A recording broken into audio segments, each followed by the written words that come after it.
First of all, don't come for me, right? Because I know it's been like a long time. I know, and I'm sorry. Welcome back to the doctor's office. I am Dr. K. Ray Knight, here to give you a proper diagnosis and prognosis and everything comics and comic book characters. Still ain't lost it, you know what I'm saying? Today we are talking about a comic book that just came out, called Everything Dead and Dying. When I tell you that this is the wildest fucking ride, and it's only like 2 issues in, I'm only gonna do the first one, but Image Comics was just like, hey, spooky season, right? So you know I got you. So Everything Dead and Dying, first of all, I do really like the art, and second of all, we're dealing with zombies. Now, there are always like these different comics that deal with zombies. Perfectly fine. This, however, is the wildest shit, right? Okay, so basically the story takes place in this rural area. And it's about this man. His name is Jack. And he has this beautiful daughter that he adopted. And every day is essentially the same thing. So he tells her a story in the morning. He tells her a story at night. And then in the morning, she jumps up in his arms or whatever, after he wakes up, and she has like this mechanical, like one of those twist key toys that's a duck. And then they go downstairs, and his partner Luke is making breakfast. He leaves and goes to handle the farm things because he's a farmer. He leaves, handles the farm things. He comes back, and always before he even leaves, like kind of in the midst of breakfast being made, the mailman Stu comes to bring them their mail for the day. And it's just like same routine type thing, right? Everything seems normal, okay? But it kind of alternates between what would be happening or is typically happening and what is actually happening. So there seems to be a sickness going through there, and that sickness is targeting not only the people, but also like the animals, right? So we see him going through his day. As he's going through his day, we see him talking to his daughter, telling her the story. And basically the story that he's telling, which I think is so cute, is how he ended up meeting his partner, Luke. And how it talks about how he had to, hide his friends. You know what I'm saying? So things like that. So he goes through his day farming, and he's digging outside, and it kind of like snaps to this like dark reality where he's talking to his daughter and digging a hole, and it snaps to this like grave that's right there that's empty. And he's like, where are you? And these hands try to grab him, and he wakes up, and he woke up from a nightmare. His daughter Daisy is right there. She's like all excited for him to be awake. He turns her toy on, and they walk down the hall, and he's like, what does the duck say? And it super cute, goes down. His partner's down there making breakfast, and Stu comes to deliver their mail. But in the midst of him talking to Stu, there's like this flash of like zombie face before he kind of just like snaps back. Now, as we continue, and as you can see at the bottom of this page, she is eating breakfast, right? But it looks decrepit. And I didn't notice it at first, but this is great fucking artwork and storytelling, because he had that whole situation just now with Stu, and he kind of snapped back to reality where Stu looks normal. He comes back, and his normal looking daughter is eating breakfast on a decrepit plate. But then when it expands the scene on the next page, this one, everything around them is like completely destroyed except for them eating breakfast like it's normal. So this is definitely his fucking psyche, like trying to cope with what is happening as he sticks to his normal routine. So as that, is happening and he leaves, he goes through town on a tractor, and you can definitely tell that something is off because you have normal people kind of just walking around, and then you have like these flashes of very clear zombie sickness activity going on. Like there are like zombie priest hands praying with a rosary. Like there's like it, and it kind of just like alternates panels. But you can also see in town that there are things that are destroyed, and he's going through town on the tractor to get to his farm.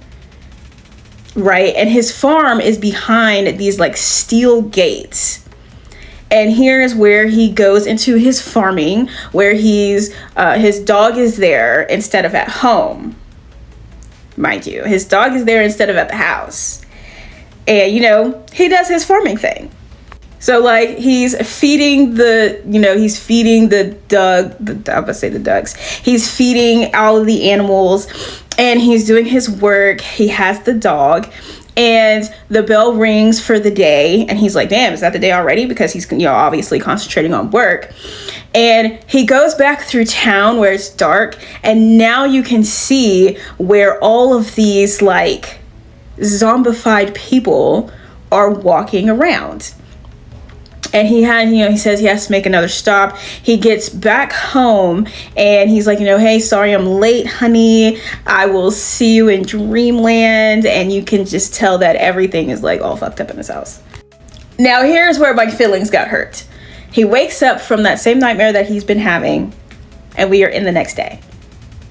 His daughter is a zombie. She's gurgling and making zombie sounds. And, he's like, he does not stray from the routine. So, he's like, what does the duck say? Starts her toy. They go downstairs. His partner is also a zombie and is standing there cooking fucking breakfast. And Stu comes to the door to deliver the mail. And he feeds Stu some, guts, feeds his daughter, feeds his husband, and goes on about his day. So he leaves and he tells his daughter to behave, and goes through the town. There's a zombie baby and his zombie mom. And it's just a lot going on. He goes back to the farm and does his farm work. But on his way, there are half dead cows and half dead chickens, or like dead cows, dead chickens. And then he's having a conversation with a woman, I think her name is Jackie, and she's like, oh my God, I'm totally want to save this town. And they're basically talking about the situation that's going on, that it's a sickness that's going on. And it's not only affecting the people, but it's affecting the animals as well, which is like also their food supply. So there's a lot of things going on. But as he's having this conversation with her, he's not actually having this conversation with her because she too is also dead. So it's just a zombified version of her standing in the room. So then, of course, it goes on to the next day. But instead of his daughter, happily coming, even when she was like that zombified form, she like tries to attack him. And he's like, no, it's dad. Right. And then he leaves he takes her downstairs, and something's happening with his husband. So he's just like, what the fuck?